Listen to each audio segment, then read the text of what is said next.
माया गरौँ विकृति भागी जाऊ, संस्कृतिलाई माया गरौँ विकृति भागी जाऊ, हजुरहरू सबैलाई बाडुली लागि जाऊ। नमस्कार, टिभी टुडे एचडीको प्रस्तुति कार्यक्रम बाडुलीको पर्खाइमा रहनुभएका स्वदेश तथा विदेशमा रहनुहुने समस्त आदरणीय आमा बुवा दाजुभाइ तथा दिदीबहिनीहरूलाई हार्दिक हार्दिक स्वागत तथा न्यानो अभिवादन टक्र्याउँछु। म कार्यक्रम प्रस्तुता चाँदनी मल्ल। हजुर, यसका साथसाथै यहाँहरू सम्पूर्णलाई विजयादशमी 2077 को पनि हार्दिक हार्दिक शुभकामना व्यक्त गर्दछौँ। आज हामीले युवा कवि हुनुहुन्छ सुदूरपश्चिमको गडसेरा अझ भनौँ डोटीको गडसेरामा जन्मिनु भएको सुभाष चन्द्र भण्डारी हुनुहुन्छ युवा कवि। दशैंका बारेमा हामी कुरा गर्नेछौँ त केही उहाँका जीवन भगाइका कुरा, उहाँले लेखेका कविताका कुरा, केही साहित्यका कुरा हामी आज गर्नेछौँ। आउनुहोस् उहाँलाई कार्यक्रममा स्वागत गरौँ। यहाँलाई हाम्रो कार्यक्रममा हार्दिक हार्दिक स्वागत छ। नमस्कार चाँदनी मल्ल। आज यस्तो सुयोग जुरेको छ कि म एकदमै खुसी छु। बाडुली जस्तो चर्चित लोकप्रिय लोकजीवनका सुस्केराहरूको यो प्रस्तुतिमा म आउन पाउँदा खुसी लागेको छ। नमस्कार र सम्पूर्ण महानुभावहरूलाई विजयादशमीको शुभकामना पनि भन्न चाहन्छु। हजुर, हामी आज महाअष्टमीको दिनमा छौँ। हजुर, विगतमा चाहिँ यो वर्ष पनि दशैं मनाउने क्रम घटस्थापनादेखि सुरु भइरहेको छ। यो अष्टमीको महत्त्व र दशैंको महत्त्व सामान्य रूपमा यहाँको बुझाइमा के छ, यो विषयमा हामीलाई बताइदिनु पर्यो। वास्तवमा मानव सभ्यताको उषाकालदेखि नै, प्रारम्भिक बिन्दुदेखि नै यो समाज, मान्छेले एउटा सामाजिक प्राणीको रूपमा मान्छेको दिनचर्या भइसकेपछि न्याय अन्यायका कुराहरू समाजमा घटित भइराख्ने भएकोले र अन्यायका विरुद्धमा न्यायको प्रतीकका रूपमा दशैं, विजयादशमी को जुन हामी बुझ्छौँ दशैंलाई, र यसका सांस्कृतिक धार्मिक महत्त्वहरू छन्। र वास्तवमा यो चाहिँ घटस्थापनादेखि आज अष्टमी, महाअष्टमी छ र त्यसै गरी महानवमी र दशमी गरी यी चाहिँ 10 दिनहरू विजयादशमीका रूपमा हामी मनाइरहेका छौँ। यो वास्तवमा समाजका लागि आफ्नो एउटा मनोरञ्जन, धार्मिक आस्था र सांस्कृतिक जुन प्रतीक हो त्यसलाई स्थापित गर्ने दशैं पर्व नेपालीका लागि महान पर्व हो। यो राष्ट्रिय पर्वका रूपमा हामीले राष्ट्रिय एकताको सन्देश दिने पर्वका रूपमा पनि यसलाई लिएका छौँ। महानवमीको रातलाई कालरात्रि भनिन्छ, हेर्नुहोस् है। र त्यसपछि चाहिँ विजयादशमी भनेको विजयको उल्लास मनाउने र त्यसलाई चाहिँ टीका टालो गर्छौँ, हामी जमरा लगाउँछौँ। यी सबै कुराहरू प्रतीकात्मक रूपमा छन्। त यस वर्ष कोरोनाको महामारी जुन छ, यो सङ्क्रमण, यसले गर्दा एउटा फरक अनुभूति इतिहासमै सबैभन्दा पहिले हामी यस्तो त भोगाइ त कहिल्यै भएन र दशैंलाई यसरी मनाइरहेका छौँ। हामी घर घरमै वास्तवमा सामाजिक दूरी कायम गरेर, भौतिक दूरी कायम गरेर हामी दशैं मनाइरहेका छौँ। त यो फरक अनुभूति नेपालीहरूका लागि यस वर्ष भएको छ। हजुर, यो दशैं सम्बन्धी तपाईँ त झिक्कै कविता पनि लेखन्छौ, कवि, युवा कवि, केही कविता ल्याउनु भएको छ? यसो छ, अब यो बाडुली भएको हुनाले अब मैले हेर्दै आएको छु कार्यक्रमहरू, खुब खुसी लाग्छ, डेउडाहरू बज्छन् होइन। र आजको प्रस्तुतिमा मैले चाहिँ डोटेली भाषाकै एउटा कविता प्रस्तुत गर्छु। र यो अब दशैंको सेरोफेरोमा हामी न्याय अन्यायका कुराहरू, विजयको उत्सव मनाइरहेका छौँ।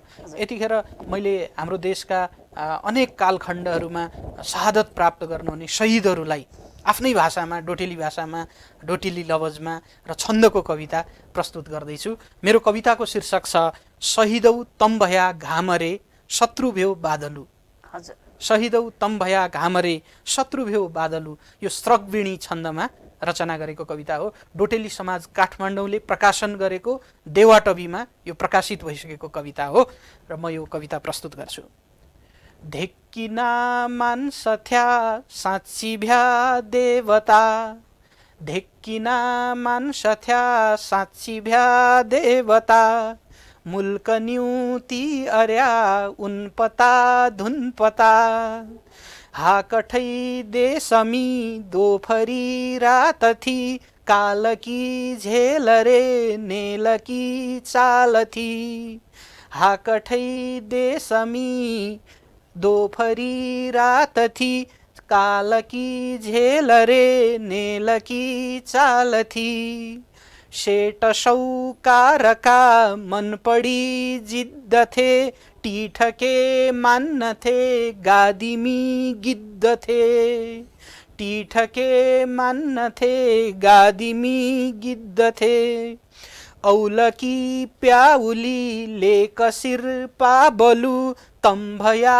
घामरे शत्रु भ्यो बादलु तम्भया घामरे शत्रु भ्यो बादलु सुक्किली हिउँ चुली कैल हिउँ गल्ली हो सुक्किली हिउँ चुली कैल हिउँ गल्ली हो दुःख दुखारिखी कैल दिन ढल्ली हो दुःख दुखारिखी कैल दिन ढल्ली हो जर्मथातै खिलाई फलफली न्युतिया जितकी जिउ तिमी तम अफुई जिउतिया। मैले शहीदहरूलाई सम्झिरहेको छु। जितकी जिउ तिमी तम अफुई जिउतिया जर्मथातै खिलाई फलफली न्युतिया रातका जुन पर भातका सूरज हौ मुल्कका शानका बित्थरा अर्ज हौ नामना पहुँचियो वारी पारी धुरा पङ्यका फुल हौ किनभडा झुत्तडा पङ्यका फुल हौ किनभडा झुत्तडा औरभे बोक्कडी तम्बडा लक्कडी लोखरै कामिला बिरखम्मा धुरी तम्बनै का खडा खर्सुरे बाँझ हौ खर्सु र बाँझ भनेको हाम्रो डोटेली परिवेशमा हेर्ने हो भने लेकतिर पाइने त्यो कडा किसिमको चाहिँ नि खर्सु भनेको कडा किसिमको बाँझ खर्सु त्यो वन जङ्गल हैन त्यो काठ त्यसलाई मैले सम्झेको छु र हाम्रो देशको स्तम्भका रूपमा जुन वीरहरूले शहादत प्राप्त गरेका छन् उनीहरूको योगदानको मैले यो कवितामा डोटेली भाषामा चर्चा गरिरहेको छु।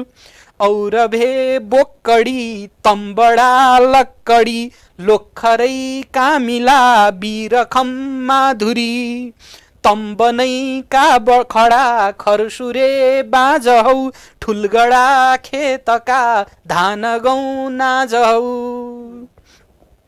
राफले खिन्टियै खर्ककी खिर हौ ताईका बाबरै गाडिने झिर हौ राफले खिन्टियै खर्ककी खिर हौ ताईका बाबरै गाडिने झिर हौ घरखला स्वाइली टोक्करी फुल हौ गाड पानी भनु तम्पुरे मूल हौ गाड पानी भनु तम्पुरे मूल हौ पडरे खानका पाडिला घाम हौ मानसका छाटका कृष्णजी राम हौ मानसका छाटका कृष्णजी राम हौ जिन्नकी हौसले बाँचने आशयो तम्मरै कर्मको गासरे सासयो तिनै शहीदहरूको सास र गाँसबाट हामी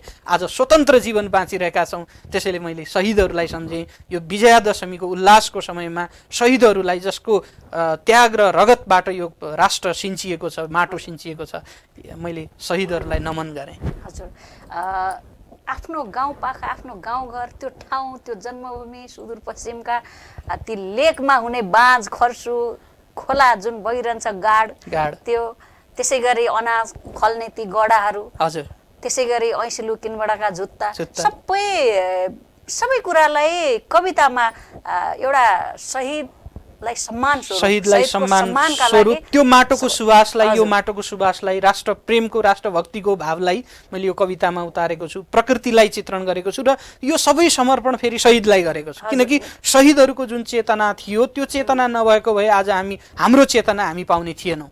यो चेतना जुन चेतनाका कारणले मैले कविता लेखिरहेको छु त्यो शहीदको चेतना रूपान्तरण भएको हो र यसरी कविताको रूपमा प्रस्तुत भएको। हजुर डोटीमा जन्मिनु भयो यो कवि बन्ने यो जुन यहाँको एउटा सोच होइन यो साहित्यतिर लाग्छु भन्ने परिवारमा नै त्यस्तै वातावरण पिताजी नै धेरै ठुलो साहित्यकार होइन धेरै नै उहाँको त धेरै चर्चा हामीले सुनेका छौँ धेरै कविताहरू धेरै उहाँले धेरै नै लेखिसक्नु भएको छ जुन अब कतिले पढ्नुभयो कतिले पढ्नु भएन होइन तर धेरै पहिलादेखि त्यो छत्रछायामा यहाँ हुर्किनु भयो बाल्यकालदेखि नै सायद त्यसै गरी यहाँले कविता लेख्ने घरबाटै एउटा हौसला पाउनु भएको हो म गडसेरामै जन्मेको हुँ डोटीको गडसेरा अत्यन्त दुर्गम ठाउँ हो त्यो अहिले पनि बल्ल बल्ल कच्ची सडकसम्म पुगेको छ त्यहाँका जनताले गाडी मोटरको सुविधा बल्ल अहिले आएर उपभोग भएको छ त त्यस्तो ठाउँमा जन्मिँदा पनि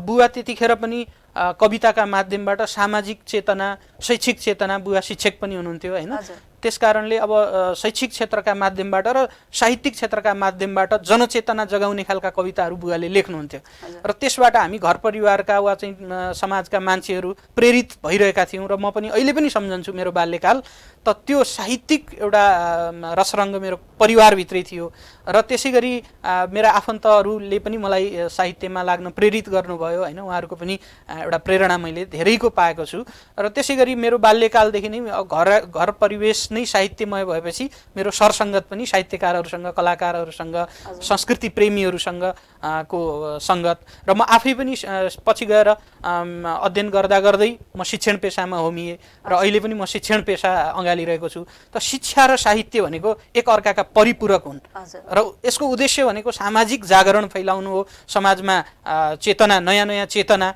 सिप होइन प्रविधिसँग सापेक्ष भएर हामी अगाडि बढ्ने हो त आज साहित्यलाई प्रविधिसँग जोडिरहेका छौँ शिक्षालाई जीवनसँग जोडिरहेका छौँ त यो वातावरण चाहिँ नि मैले सानै उमेरदेखि प्राप्त गरेँ र साहित्य क्षेत्रलाई निरन्तरता दिएँ र यसरी 2 दशक भन्दा बढी भइसक्यो यहाँ यो क्षेत्रमा लागेको होइन हो म औपचारिक रूपमै मैले 5 कक्षामा पढ्दादेखि नै मेरो कविता प्रकाशन भएको हो वीर शहीद आज संयोग मेरो पहिलो कविता प्रकाशित भएको त्यो पनि वीर शहीद नेपाली प्रति भन्ने थियो र मैले आज यहाँ प्रस्तुत गरेको कविता पनि शहीद प्रति समर्पित छ यो पनि एउटा संयोग हो बाल्यकालमै यहाँ 5 क्लास पढ्दाखेरि नै लेख्नु भएको त्यो कविताको लाइन याद छ वीरहरूको जन्म भयो नेपाल यही देशमा पाइला तिनले अघि सारे नेपालीको भेषमा गोली खाए रगतको खोला बगिरह्यो यस्तै किसिमको कविता थियो होइन त्यो बाल कविता हो र त्यो परिवेश पनि 2046 सालको जुन जनक्रान्ति थियो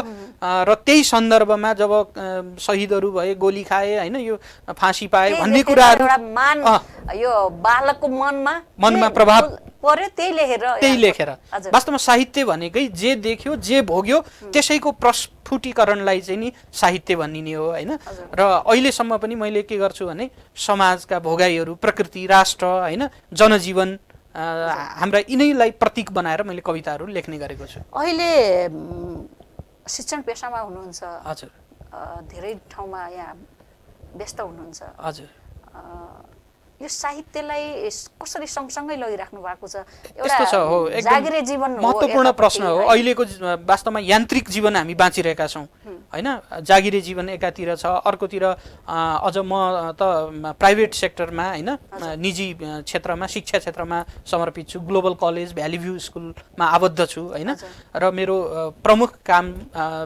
भनेको शिक्षा क्षेत्रमा शिक्षण गर्ने वा प्रशासन सञ्चालन गर्ने हो र त्यसका अतिरिक्त मैले कसरी साहित्यलाई समय दिइरहेको छु भने म आफैमा नेपाली विषय पढाउने कविता कथा होइन साहित्य क्षेत्रमै संलग्न एउटा अध्यापक पनि हुँ र मेरो सङ्गत जुन छ त्यो पनि विद्यालयभित्र वा चाहिँ बाहिर जहाँ पनि म साहित्यलाई चाहिँ छोड्नै सक्दैन क्या अनि मेरो तौर तरिका पनि प्रशासन सञ्चालन गर्नु पर्यो भने पनि म साहित्यिक तरिकाले नै गर्न चाहन्छु त त्यसले एउटा जीवनशैलीका रूपमा साहित्य एउटा ममा प्रवेश गर्यो सुभाष कविता भयो या कविता सुभाष भयो सुभाष कविताले पूर्ण हुन्छ हजुर कविता सुभाष थपिएर पूर्ण हुन्छ थपिएर यी दुईटाको अनुपस्थितिमा एक अर्कालाई हामी कल्पना पनि गर्न सक्दैनौँ हजुर त्यसरी हामी यो नेपाली साहित्य जगतमा होमिनु भएको छ अहिले होइन सम्पूर्ण सिङ्गो नेपाली साहित्यमा यहाँले आफूलाई प्रतिस्पर्धीको रूपमा अगाडि बढाइराख्नु भएको छ हजुर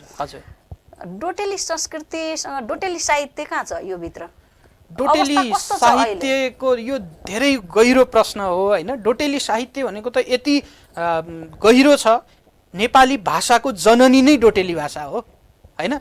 डोटेली भाषा हुँदै नेपाली भाषा परिष्कार भएको हो। आजको मानक रूपमा नेपाली भाषा जहाँ छ त्यसको उद्गम बिन्दुका रूपमा डोटेली भाषालाई नछोइकन नेपाली भाषा अगाडि बढेकै छैन। त्यसकारण डोटेली भाषा त जरो हो नि। डोटेली भाषा भनेको डोटेली साहित्य, त्यहाँको जनजीवनको भोगाई संस्कृति संवेद्य भएर भाषा अगाडि बढेको छ। त्यसकारण म के भन्छु भने जसरी हामी नेपाली भाषाको जननी संस्कृतलाई मान्छौँ, डोटेली भाषाको पनि जननी संस्कृत नै हो। तर संस्कृतबाट आइसकेपछि डोटेली हुँदै होइन अनेक आरोह अवरोह गर्दै भौगोलिक सामाजिक भेदहरू कायम गर्दै नेपाली भाषाको विकासको चरण अगाडि बढेको हो। डोटेली भाषालाई, डोटेली संस्कृतिलाई नेपाली भाषाले बिर्सन सक्दैन क्या। अहिले पनि डोटेली भाषाका कैयौँ शब्दहरू नेपाली भाषामा तद्भव शब्दका रूपमा जसरी संस्कृतबाट रूप परिवर्तन भएर तद्भव शब्द बनेका छन् नि, त्यसै गरी आगन्तुक शब्द भनौँ या त्यो आफ्नै एउटा मूल जननी भाषा भएको कारणले तिनै शब्द नेपालीका पर्यायवाची शब्दका रूपमा पनि धेरै शब्दहरू रहेका छन्। त्यसकारण जति व्यापक रूपमा विशाल रूपमा डोटेली भाषाको अस्तित्व छ त्यो कतै न कतै नेपाली भाषासँग जोडिएको पनि छ। त्यो हामी सुदूरपश्चिमेली साहित्यकार, कलाकार अथवा कर्णालीको साहित्यकार हामीले मात्रै बुझ्छौँ कि आम सिङ्गो साहित्यकारहरूले भाषा साहित्य र संस्कृतिको क्षेत्रमा काम गर्ने सबैले यो कुरा बुझ्न जरुरी छ होइन। तर देखिँदैन नि बाहिर त देखिँदैन। त्यो अब समाज एउटा गतिमा अगाडि बढिरहेको छ होइन। त्यो पछाडि फर्केर मान्छे कमै हेर्छन्। तर पछाडि फर्केर हेर्ने हो भने डोटेली भाषा संस्कृति आफ्नो एउटा पुर्ख्यौलीको रूपमा देखिन्छ क्या। आमा नै डोटेली भएपछि आफ्नो आमालाई बिर्सने त कुरै हुँदैन। त्यसकारण पछाडि फर्केर म के भन्छु भने पछाडि फर्केर हेरौँ त के देखिन्छ होइन। हरेकले आफ्नो पछाडिको पृष्ठभूमिलाई पार्श्वलाई हेर्ने हो भने त्यहाँ देखिन्छ। तर सधैँ अगाडि मात्रै पनि त मान्छे बढ्दैन नि, पछाडि हेर्न जरुरी छ नि होइन। त्यसैले आफ्नो जरोलाई बचाउनको लागि भाषा संस्कृति र संरक्षण, अब नेपाल त बहुभाषिक बहुसांस्कृतिक होइन विविधता यहाँ छ, यसको संरक्षण गर्ने हो भने डोटेली भाषालाई हामीले लोप बनाएर वा त्यहाँको संस्कृति त्यति विशाल संस्कृति वटवृक्षलाई सुकाएर के नेपाली संस्कृति जीवन्त हुन सक्छ त? जीवित रहन सक्छ? सक्दैन। त्यसरी हामीले हेर्न जरुरी छ। कुराकानीलाई निरन्तरता दिउँला। फेरि एउटा कविता सुन्ने बेला भयो। हाम्रा दर्शकहरूले आज अलिक फरक आनन्द लिइराख्नु भएको छ। यसरी कविता यहाँले सुरुमै हाम्रो डोटेली भाषामा सुनाइसक्नु भएको छ। सुनाइसकेको त्यसै गरी धेरै पुरस्कार पनि त यहाँले पाइसक्नु भएको छ। पुरस्कारहरू राष्ट्रिय कविता महोत्सवमा पनि यहाँको सहभागिता थियो र त्यो पुरस्कृत हुनुभयो। त्यो कविता पनि निकै चर्चित, निकै मिठो र त्यो धेरै नै शक्तिशाली शब्दहरूको प्रयोग गर्नु भएको छ। धन्यवाद। म त्यही कविता वाचन गर्छु। अवश्य। किनाराका अलिखित सम्वेगहरू, यो कविता राष्ट्रिय कविता महोत्सव 2076 मा पुरस्कृत भइसकेको कविता हो। किनाराका अलिखित सम्वेगहरू। अब यहाँ किनारा भनेको देशको पूर्व पश्चिम जता पनि हुन सक्छ, तर यसमा डोटेली भाषाका केही शब्दहरूको प्रयोग पनि भएको छ र त्यहाँको जीवनलाई प्रतीकात्मक रूपमा मैले देखाएको छु, तर त्यसलाई फेरि राष्ट्रिय मूलधारमा चाहिँ ल्याएर जोडेको छु। यसकै प्रस्तुति आजको बसाइमा म गर्छु। किनाराका अलिखित सम्वेगहरू शार्दूल विक्रीडित छन्दको यो कविता हो।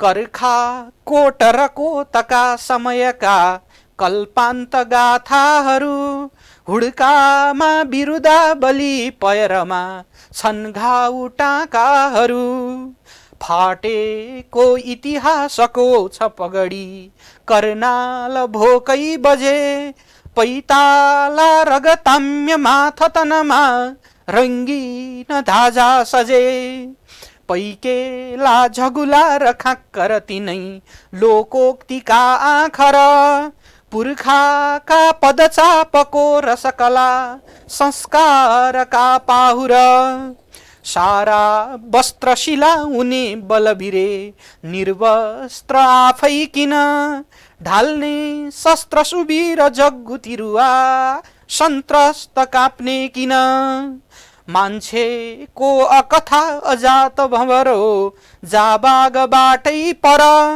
ज्वालामा समशान्ति जप्छ घनले लोहारको आफर, टोर्नाडो बनिदिन्छ बादल भने विध्वंस नाच्दैन र एकै आँगनमा फुले बहुलता के देश हाँस्दैन र एकै आँगनमा फुले बहुलता के देश हाँस्दैन र काली सिन्धु पुगी हिमाल नभुली फर्केर दर्किन्छ कि सेतीका सुइना बगे कति भनी मेची सुसेलिन्छ कि भ्रष्टाचार अछुत हुन्छ बुझिनस् ए बुर्जुवा गल्पजा मान्छेका मनभित्र बोधि समता फुल्ने नयाँ कल्पा हे प्यारा नगरा अनेक धुनमा आशा बजा देशका हुड्केली अब नाच्नु पर्छ बटुली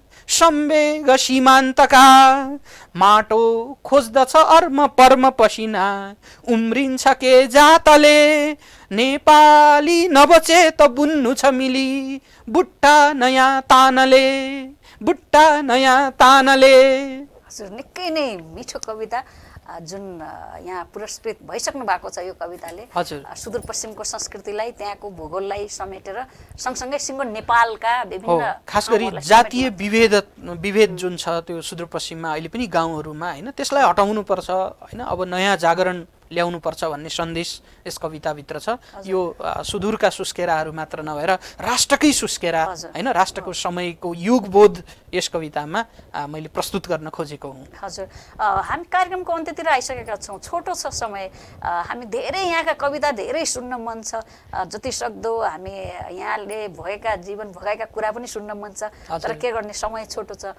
कविता को माध्यमबाट समाज परिवर्तन गर्न सकिन्छ? हो, कविता भनेको चेतनाको राको हो। त्यो राको भनेको त्यो उज्यालो हो, प्रकाश हो। त्यो प्रकाश जसरी सूर्यले प्रकाश नदिएको छ र त कविता भनेको पनि एउटा आलोक हो, प्रकाश हो। त्यो प्रकाशले जहाँ जहाँ पुग्छ त्यो प्रकाश त्यसले छुन्छ, त्यहाँ चाहिँ विकास हुन्छ। त्यो चेतनाका माध्यमबाट नै विकास हुने हो। हजुर, त कविता भनेको चेतनाको एउटा चाहिँ बुलन्द आवाज हो। यहाँका कवितामा यहाँले रचना गर्ने लेख्ने जुन कविताहरू छन् त्यसमा पनि हामी चेतना पाउँछौँ। चेतना यहाँले समेट्नु भएको छ होइन? हो नै। एउटा कवि र कविताको त्यो उद्देश्य नै समाज परिवर्तन सबै नभए पनि केही हदसम्म त्यसले सामाजिक परिवर्तनका लागि प्रयत्न गरेको हुन्छ। साहित्यका धेरै हाङ्गाभिङ्गाहरू छन्, बाटाहरू छन् होइन? त्यो बाटोमध्ये अब मनोरञ्जन पनि साहित्यले देला अनि अब यसले चाहिँ आफ्नो जीवनका तितामिठा अनुभवहरू अनुभूतिहरू पनि यसले सँगालेको होला र मूलत यसको एउटा परिष्कृत रूप, साहित्यको परिष्कृत रूपमा जब साहित्य जान्छ नि, हितेन सहितम साहित्यम भनिएको छ। हितेन सहितम साहित्यम भनेको साहित्यले कसै न कसैको उपकार हित त गरेकै हुनुपर्छ। त हामीले लोकलाई जगाउने हो साहित्यका माध्यमबाट, कलमका माध्यमबाट, आवाजका माध्यमबाट। त्यसले एउटा समाजमा जुन कालरात्रि, अब भोलि चाहिँ आज महाअष्टमी छ, भोलि नवमीको रातलाई चाहिँ कालरात्रि भनिन्छ, त्यसपछि त विजयादशमी आउँछ नि। त्यसरी एउटा कालरात्रि जब समाजमा अन्यायका बाछिटाहरू देखा पर्दछन् त्यसलाई हटाउनको लागि साहित्यले महत्तम भूमिका निर्वाह गरेको हुन्छ। कविता पनि साहित्यको एउटा विधा हो। त्यसरी हामी चाहिँ यहाँ ल्याउनु भएको अरू कविता छोटकरीमा सुनौँ। अब छोटो कविता म कविता किन लेख्छु, यो सबैको प्रश्न, किन लेख्नुहुन्छ कविता भन्ने हुन्छ नि। मैले कवितामै यसको उत्तर दिएको छु। म कविता किन लेख्छु। मेरो धरती हृदय कविता उब्जिने अन्नबाली, माटो पानी नबरसक आहा जोत्छ भई निव फाली। 12 महिना सफल कविको चल्छ साहित्य कर्म, गर्दै आस्वादन रसिकले बुझ्दछन् काव्य मर्म। लेख्नै पर्दा कवि कलमले बोल्छ आवाज सत्य, बोल्नै सर्दा पछि पछि कुनै गर्दछन् प्राण फत्य। यस्तो बेला कवि र कविता कीर्तिकै हुन्छ आशा, मर्दा के भो अमर कविका काव्यमै जान्छ सास। टाढा हेरी सहर र यिनै गाउँ कल्पिन्छु प्यारा, पाना पढ्दै नयाँ नियमका सारमा रम्छु सारा। मौका छोपी रस सलिल भई सिर्जना मूल फुट्छ, आधा राति पनि त कविता स्फूर्त भई निद टुट्छ। यसरी मैले कविता लेख्ने गरेको छु कविता किन लेख्नुहुन्छ भन्दाखेरि यो कारणले यस्तो हुन्छ कविता यसमा, लेख्छु मैले यसरी कविता भनेर लेख्छु यसरी कविता हजुर निकै नै यहाँलाई धेरै धेरै बधाई धेरै धेरै शुभकामना योभन्दा अगाडि पनि यहाँले धेरै पुरस्कार पाइसक्नु भएको छ धेरै ठाउँमा सहभागी हुनुभएको छ एउटा आफ्नो कविताको माध्यमबाट समाज परिवर्तन एउटा साहित्यिक राँको लिएर यहाँ पनि हिँडिराख्नु भएको छ होइन त्यसप्रति हामी हार्दिक सम्मान गर्छौँ यो कार्यक्रममा मैले यहाँलाई सोध्न छुटाएको कुरा तर यहाँले भन्नुपर्ने अझ सुदूरपश्चिमको कला साहित्य संस्कृतिलाई अगाडि बढाउनको लागि अझ विस्तृत रूपमा सबैले सम्मानजनक सबैले बुझ्नलाई यसलाई एउटा आफ्नो आत्मैदेखि समर्पण आत्मैदेखि यसलाई स्वीकार्नको लागि जुन अब अरू विधा भन्दा कवितालाई गहिरिएर बुझ्ने अलिक कम छन् नि त यसको लागि के गर्नु पर्ला जस्तो लाग्छ अब यस्तो छ हाम्रो मौलिकतालाई हामीले बचाउनु पर्छ यसमा चाहिँ युवा पुस्ताका धेरै होनहार प्रतिभाहरू अगाडि आउनुपर्छ र पुराना हाम्रा जे महत्त्वका संस्कृतिहरू छन् सामाजिक रीति परम्पराहरू छन् तिनीहरूका विशिष्ट पक्षहरूलाई हामीले बचाउने नै साहित्यका माध्यमबाट हो भाषाका माध्यमबाट हो भाषा मरेर गयो साहित्य मरेर गयो भने भोलि हाम्रो संस्कृति त स्वतः मरेर जान्छ त्यसैले हाम्रो चेतना भनौँ या चाहिँ भाषा साहित्य संस्कृति सबैको संरक्षणको हेतु भनेको भाषा साहित्य नै हो भाषा साहित्यमा युवा पुस्ताले अगाडि आउनुपर्छ र पुराना कुराहरूको संरक्षणमा पनि हामीले जोड दिनुपर्छ नयाँ चिन्तन मनन त छँदैछ नयाँ खोज अनुसन्धानमा त हामी लाग्नु नै पर्छ र नयाँ नयाँ चाहिँ बिरुवाहरू जसरी चाहिँ हामीले खेती गर्नुपर्छ त्यसै गरी यो साहित्य भनेको पनि खेती हो र यसमा तपाईँ हामी जसरी जुटिरहेका छौँ यो अभियानलाई हामीले एउटा साझा अभियानका रूपमा लग्नुपर्छ जस्तो यो बाडुली भनेको यो मलाई के लाग्छ भने यो साझा बाडुली हो तपाईँ हाम्रो साझा बाडुली हो यसलाई हामीले मिलेर अगाडि बढाउनुपर्छ यो भित्र सबैको उपकार हाम्रो समाजको उपकार लुकेको छ परोपकार पुण्याय